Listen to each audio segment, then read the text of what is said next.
یا ایہا الذین آمنوا من یرتد منکم عن دینہ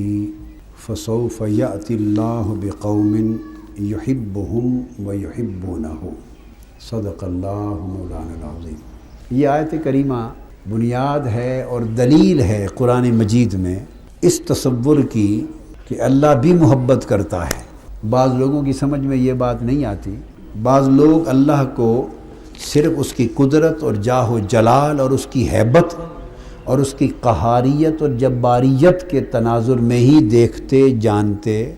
اور پہچانتے، اور بڑے لوگ ہیں جن کو یہ راز معلوم نہیں کہ وہ صرف گرفت کرنے والا اور عذاب دینے والا اور سزا دینے والا ہی رب نہیں، اس کی ذات کا ایک پہلو یہ بھی ہے جس کی معرفت ہونی چاہیے کہ وہ محبت بھی کرتا ہے۔ تو فرمایا یحبہم، ایسے لوگوں کو لائے گا جن سے وہ محبت کرتا ہوگا، یعنی وہ ان بندوں کا محب ہوگا اور بندے اس کے محبوب ہوں گے۔ حالانکہ جو بندے ہیں وہ تو اس کے بندے ہیں، اس کے خادم ہیں، اس کی مخلوق ہیں، اس کے محتاج ہیں، اس کے منگتے ہیں، اس کے خدمت گزار ہیں، سراپا ادب ہیں اس کے حضور میں،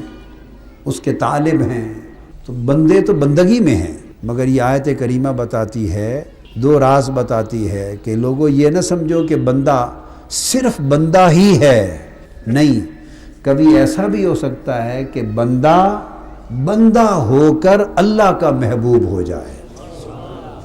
اور یہ نہ سمجھنا صرف کہ اللہ قادر مطلق اور مالک اور جبار و قہار ہی ہے، وہ سب کچھ ہو کر کبھی خود اپنے بعض بندوں کا محب بن جاتا ہے، تو وہ محب ہوتا ہے، اس کے بعض بندے محبوب ہوتے ہیں۔ وَيُحِبُّونَهُ، اور وہ بندے ایسے ہوں گے کہ وہ اللہ سے محبت کرتے ہوں گے، تو یعنی وہ بندے اللہ کے محب بھی ہوں گے اور اللہ کے محبوب بھی ہوں گے، اور اللہ ان بندوں کا محب بھی ہوگا اور انہی بندوں کا محبوب بھی ہوگا، یعنی محبت کا دوہرا رشتہ قائم ہو جائے گا۔ تو بندہ محب ہوتا ہے اللہ کا، اللہ محبوب ہوتا ہے، اور پھر اسی حال میں اللہ محب ہوتا ہے اور بندہ محبوب ہوتا ہے۔ اس لیے لوگوں کو خاص بات بتا رہا ہوں، انبیاء اور اولیاء کا مقام سمجھنے میں غلطی ہوئی ہے۔ بڑا لطیف نکتہ ہے، وہ جب احادیث میں دیکھتے ہیں کہ حضور علیہ السلام نے یہ اللہ کے حضور یہ عرض کیا کہ میں تو کسی شے کا مالک نہیں، میرا تو جان مال سب کچھ کا مالک اللہ ہے۔ جب یہ کلمات دیکھتے اور پڑھتے ہیں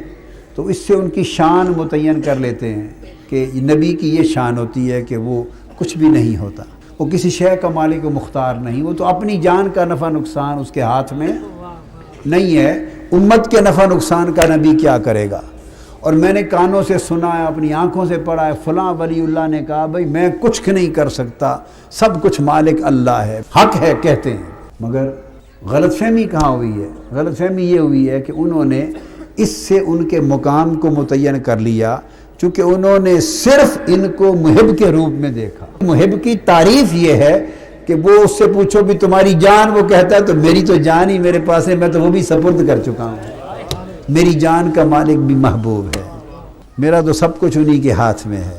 اگر یہ کیفیت اس کی نہ ہو تو وہ محب ہی نہیں بن سکتا۔ تو ان کو مغالطہ یہ لگا کہ جو کچھ انہوں نے محبیت کے مقام پر کہا ہے اسی سے ان کا مقام متعین کر دیا۔